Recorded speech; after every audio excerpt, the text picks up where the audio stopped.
and here we go with another historical fiction author chat. I am extremely excited to welcome Pam Jenoff to the show. Hi, Pam. Thanks. Hello. Yay. So we've seen Pam here before when we were on here with Kate Quinn, but I'm very happy just to be talking with you today and talking about your beautiful new book, The Woman with the Blue Star, which I've already ordered, and I'm going to be, as soon as I can get to the curbside pickup, I will be picking it up. So I'm excited. So today I'm going to read Pam's bio, and then I will read you the synopsis of The Woman with the Blue Star, and then she's going to read for us. Pam has an amazing bio, so listen to this. Pam Jenoff was born in Maryland and raised outside Philadelphia. She attended George Washington University in Washington, D.C., and Cambridge University in England. Upon receiving her master's in history from Cambridge, she accepted an appointment as special assistant to the Secretary of the Army. Following her work at the Pentagon, Pam moved to the State Department. In 1996, she was assigned to the U.S. Consulate in Kraków, Poland. It was during this period that Pam developed her expertise in Polish-Jewish relations and the Holocaust. Working on matters such as the preservation of Auschwitz and the restitution of Jewish property in Poland, Pam developed close relations with the surviving Jewish community. Pam left the Foreign Service in 1998 to attend law school and graduated from the University of Pennsylvania. She worked for several years as a labor and employment attorney, both at a firm and in-house in Philadelphia, and now teaches law school at Rutgers. Pam is the New York Times bestselling author of The Woman with the Blue Star, yay, The Lost Girls of Paris, The Orphan's Tale, The Commandant's Girl, The Diplomat's Wife, The Ambassador's Daughter, The Last Summer at Chelsea Beach, The Winter Guest, The Things We Cherished, Almost Home, and A Hidden Affair. She also authored a short story and anthology, Grand Central Original Postwar Stories of Love and Reunion. I haven't seen that one. I have to get that. She lives outside Philadelphia with her husband, 3 children, a dog, a cat, a lizard, and a bird. And I don't know how you managed to get anything done with all that happening in your house. Well, I only take care of the dog. The rest is my husband's, but it's busy. So you don't have the lizard. The kids. I help with the kids. Right. You don't have the lizard crawling over your keyboard telling you what to type. The lizard keeps to himself. He's the easy one. That's adorable. Thank all right. You. So here's the synopsis of The Woman with the Blue Star. Sadie Gault is 18 and living with her parents amid the horrors of the Kraków Ghetto during World War II. When the Nazis liquidate the ghetto, Sadie and her pregnant mother are forced to seek refuge in the perilous sewers beneath the city. One day, Sadie looks up through a grate, and sees a girl about her own age buying flowers. Ella Stepanek is an affluent Polish girl living a life of relative ease with her stepmother, who has developed close alliance with the occupying Germans. Scorned by her friends and longing for her fiancé who has gone off to war, Ella wanders Kraków restlessly. While on an errand in the market, she catches a glimpse of something moving beneath a grate in the street. Upon closer inspection, she realizes it's a girl hiding. Ella begins to aid Sadie, and the two become close. But as the dangers of the war worsen, their lives are set on a collision course that will test them in the face of overwhelming odds. Inspired by harrowing true stories, The Woman with the Blue Star is an emotional testament to the power of friendship and the extraordinary strength of the human will to survive. Ooh, that sounds so good. I'm so excited. All right. Are you ready, Jen? Pam, we'll throw it over to you, and I will disappear into the corner and just everybody sit back and relax and enjoy. Hi, everyone. Well, thank you to Genevieve, my dear friend, for inviting me here to talk about The Woman with the Blue Star, which has been out for exactly 1 day. It is my 11th book, and I'm very excited about it. I'm going to read in a voice that's not nearly as nice as Genevieve's, but I'm going to read you the prologue to the book. Now, The Woman with the Blue Star is historical fiction. So the book is almost entirely set in the 1940s, except for the prologue and epilogue. And I'm going to read you the prologue, which is present day and sets up the story. Prologue, Kraków, Poland, June 2016. The woman I see before me is not the one I expected at all. 10 minutes earlier, I stood before the mirror in my hotel room, brushing some lint from the cuff of my pale blue blouse, adjusting a pearl earring. Distaste rose inside me. I had become the poster child for a woman in her early 70s, graying hair, cut short and practical, pantsuit hugging my sturdy frame more snugly than it would have a year ago. I patted the bouquet of fresh flowers on the nightstand, bright red blooms wrapped in crisp brown paper. Then I walked to the window. Hotel Wenzel, a converted 16th century mansion, sat on the southwest corner of the Rinnick, Krakow's immense town square. I chose the location deliberately, made sure my room had just the right view. The square, with its concave southern corner, giving it rather the appearance of a sieve, bustled with activity. Tourists thronged between the churches and souvenir stalls of the Sukanitsa, the massive oblong cloth hall that bisected the square. Friends gathered at the outdoor cafes for an after-work drink on a warm June evening, while commuters hurried home with their parcels, eyes cast toward the clouds darkening over Wawel Castle to the south. I had been to Krakow twice before, once right after communism fell, and then again 10 years later when I started my search in earnest. I was immediately won over by the hidden gem of a city. Though eclipsed by the tourist magnets of Prague and Berlin, Krakow's old town, with its unscarred cathedrals and stone-carved houses restored to the original, was one of the most elegant in all of Europe.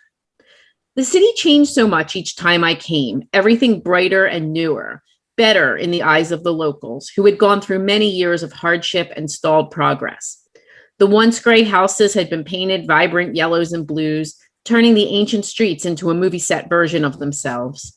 The locals were a study in contradictions, too. Fashionably dressed young people talked on their cell phones as they walked, heedless of the mountain villagers selling wool sweaters and sheep's cheese from tarps laid on the ground, and a scarf-clad babcha who sat on the pavement begging for coins. Under a store window touting Wi-Fi and internet plans, pigeons pecked at hard cobblestones of the market square as they had for centuries. Beneath all of the modernity and polish, the Baroque architecture of the old town shone defiantly through, a history that would not be denied. But it was not history that brought me here, or at least not that history. As the trumpeter in the Mariatsky church began to play the Hainal, signaling the top of the hour, I studied the northwest corner of the square, waiting for the woman to appear at 5 as she had every day. I did not see her, and I wondered if she might not come today, in which case my trip, halfway around the world, would have been in vain. The first day I wanted to make sure she was the right person. The second, I meant to speak with her, but lost my nerve. Tomorrow I would fly home to America. This was my last chance. Finally, she appeared from around the corner of a pharmacy, umbrella tucked smartly under one arm. She made her way across the square with surprising speed for a woman who was about 90. She was not stooped. Her back was straight and tall. Her white hair was pulled into a loose knot atop her head, but pieces had broken free and fanned out wildly, framing her face. In contrast to my own staid clothing, she wore a brightly colored skirt, its pattern vibrant. The shiny fabric seemed to dance around her ankles by its own accord as she walked, and I could almost hear its rustling sound. Her routine was familiar, the same as the previous 2 days when I watched her walk to the cafe Norvorosky and request the table farthest from the square, sheltered from the activity and noise by the deep arched entranceway of the building. Last time I had come to Krakow, I was still searching. Now I knew who she was and where to find her. The only thing to do was to summon up my courage and go down. The woman took a seat at her usual table in the corner and opened a newspaper. She had no idea we were about to meet, or even that I was alive. From the distance came a rumble of thunder. Drops began to fall then, splattering the cobblestones like dark tears. I had to hurry. If the outdoor cafe closed and the woman left, everything I came for would be gone. I heard the voices of my children telling me it was too dangerous to travel so far alone at my age, that there was no reason, nothing more to be learned here. I should just leave and go home. It would matter to no one, except to me and to her. I heard her voice in my mind as I imagined it to be, reminding me what it was I had come for. Steeling myself, I picked up the flowers and walked from the room. Outside, I started across the square. Then I stopped again. Doubts reverberated through my brain. Why had I come all of this way? What was I looking for? Doggedly, I pressed onward, not feeling the large drops that splattered my clothes and hair. I reached the cafe, wound through the tables of patrons who were paying their checks and preparing to leave as the rain fell heavier. As I neared the table, the woman with the white hair lifted her gaze from the newspaper. Her eyes widened. Up close now, I can see her face. I can see everything. I stand motionless, stuck frozen. The woman I see before me is not the one I expected at all. There you go. Wow. I cannot wait. That's so cool. I love the introduction. Yeah. Nobody knows. All right. Thank you very much. That was beautiful. So I wanted to ask you a few things. Let's start with the book. So yes, a story this important. What pulled you to it? What was as a friend of mine would say, Jennifer Robson would say, what was your aha moment that you needed to write this? I love that. Jennifer and I are good friends, and this is exactly the aha. So I was looking for my next idea for a book, and I stumbled upon an incredible true story. Now, I don't write true stories. I write fiction, but the true story that inspired the book was about a group of Jewish people who had survived World War II by hiding in a sewer. And I don't mean hiding like they ran through it to escape. I mean hiding in that they lived in the sewer for more than a year. And I was taken by the story, how they had survived, who had helped them, their isolation, their search for human connection. And in particular, one of the girls in the sewer one day looked up through the sewer grate, and she saw a girl her own age buying flowers on the street. And she was struck by the disparity between her own situation and the other girls. And her mother said to her, "Someday there will be flowers for you." And this was the aha moment for me, because if I find something that after 25 years of working with the war makes me go and gasp and aha, then I'm hopeful my readers will feel the same way. So my book is fiction, but it imagines if the girl below the sewer grate and the girl on the street had actually seen one another and had the chance to become friends, and what that would be like. Oh, that would be a beautiful feeling to find that. And you're very, very familiar with all of that area, and you've worked on things in that area before, but how do you do the research for this one in particular? Research for every book is different, right? So I did live in Poland for over 2 years, so I do know the place well. And I had actually planned to go back for this book. For the first time in 17 years, I was going to go back to Krakow. And I booked my trip last year in 2020 for March 11th. And as the world started to slowly shut down for COVID and people were like, do you think you should go? I was like, I'm going to wear a mask. I'm going. And then my flight got canceled. And thank goodness it did, because the next day on March 12th, I had an emergency appendectomy. And so I would have been in the air over Eastern Europe. Thank goodness I wasn't. Fate was kind. But for this book, as for many, I had to research remotely. And there are many wonderful ways to do that. We can use periodicals and maps and photographs and memoirs and correspondence and documents. And in this case, there were a couple of really good books written nonfiction about the sewer. One in particular was called In the Sewers of Lviv, and it provided in great detail what their lives and their danger and their challenges had been like. Oh, I love coming on those treasure troves. That's when you know you're on the right track, right? You're for a while you're thinking maybe I should write this, and then all of a sudden you find something like that, and you know that's what you're supposed to do. For sure. Yeah, I found some pretty magical volumes just through serendipity. I agree. Yeah. So you have such an incredible background, and not only living in Poland, so you're familiar with all this, but master's in history, working at the Pentagon, State Department, U.S. consulate, lawyer, law teacher. So what turned you into an author? I was one of those little kids who always wanted to be a writer. My 5th grade yearbook said the next Judy Blume. And I was always trying to write. It was always books, never poems, never short stories. I always wanted to write books.